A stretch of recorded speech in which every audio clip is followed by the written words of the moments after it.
Krystal Thomas was born the first of 5 children to Victor and Natalie Thomas. Victor was a police officer, and Natalie was also a working parent. We kind of just lived life as I guess any 7-person household would. Go to school, go to practices, come home. Everything was fairly simple and normal. That's the way it was for much of Krystal's childhood. Then, just months before her 12th birthday, tragedy struck, and the words simple and normal described anything but her life. The day started off like any normal day. My dad always took me to school. You know, I thought he was gonna go to work and I was gonna see him again that day. But my mom picked me up, and then eventually we make it back to my house, and there's all these media cameras in the driveway, and all of our neighbors are outside, and all these cop cars are in the driveway, and I'm like, what is going on? And so we walk in, and my mom tells us that my father had been incarcerated. I mean, I'm 11 at the time, so I don't really know what that means. I mean, I know that he's a cop. He's supposed to be the one doing the arresting, not getting arrested. And so I went from being an 11-year-old kid to an 11-year-old adult almost overnight. Victor Thomas was arrested during a cocaine and stolen property sting and was sentenced to 7 years in prison. His absence was felt in the home, and as the oldest, Krystal's help was necessary. But just a few months later, the family needed her more than ever. She sat us down in the same living room, in the same spot that she just had 3 months ago when she told us about our father being incarcerated, and she told us that she had stage 4 breast cancer. It stunned me. I didn't really know how to take that news. I mean, it was hard because she got diagnosed and then it was right into surgery, chemo, everything just flooded from the second that she told us. From that point, I was pretty much the leader of the household. Krystal really took on a lot. She was the oldest. She took on all the responsibilities kind of that my mom couldn't do, was too sick to do. She started driving really early. She would try and get us meals, you know, get us ready for the day. Just whatever she had to do for us, she would do it. There was days where I was just like, this can't be real. You know, this has to be a night where when I wake up, you know, life will be back to how it was. I would always pray for my mom to be healed, but eventually I knew that healing her was not going to be earthly healing. It was going to be for her to be let go, to go home, and to be in a comfortable place where she was no longer in pain. Natalie Thomas went to be with the Lord in January of 2006, leaving behind her 5 children and a husband in prison. But she also left them with a plan for hope and a new beginning. Mr. and Mrs. Deluzio, tell me about this plan you guys made with Natalie that ultimately led you to have 9 kids in your household. Thomases had children the same ages as we have, so you just meet one another and do life together when you're in basketball. You know, I think we were actually, it was at our house, we were just sitting at the dinner table and talking, and we just told her that, you know, if anything should ever happen to her, that we would gladly take on the 5 kids. She changed her will, and upon her death, we became the legal guardians of the kids.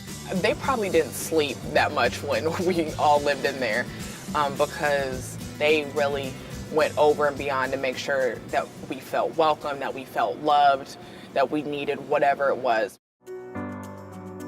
Now at the age of 16, this also meant Krystal could focus on her childhood dream, to attend Duke University, and it came as no surprise to her family when they offered her a full-ride scholarship to play basketball. Krystal has always kind of been her own person. We always say that she's kind of different than us because she's always kind of been the leader of the group. She has a strong personality, and I think that she's always been the type of person who has known what she wants in life and has gone after it clearly, because you can see where she's ended up today. Basketball for me was the one place that I knew if I was mad, I could be mad. If I was sad, I could kind of transfer the sadness into energy on the court. If I was happy, I could just go out there and enjoy playing basketball, get my mind off of whatever was going on at home and just kind of play.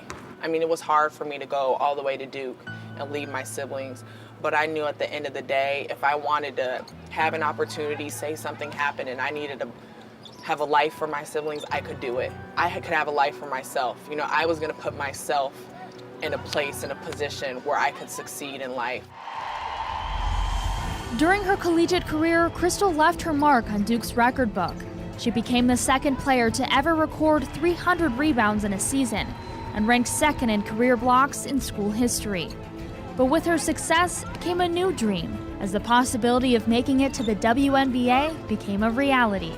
When you grow up, you have aspirations of playing professional basketball, to play in the WNBA, and it seems like such a dream at that point. But to be here, to be at the end of my college career and actually have this happen is truly a dream come true. Krystal finished her senior year in record-breaking fashion and was drafted in 2011 by the Seattle Storm, and has since played for the Phoenix Mercury and overseas for teams in France, China, and Spain. But before the start of the 2014 WNBA season, Krystal was released for the third time in her career. Just like I faced hardships in my life, I'm facing hardships in my career also. But having been through the stuff that I've been in the past makes basketball challenges a little bit easier. Her dream was put on hold once again, but not over.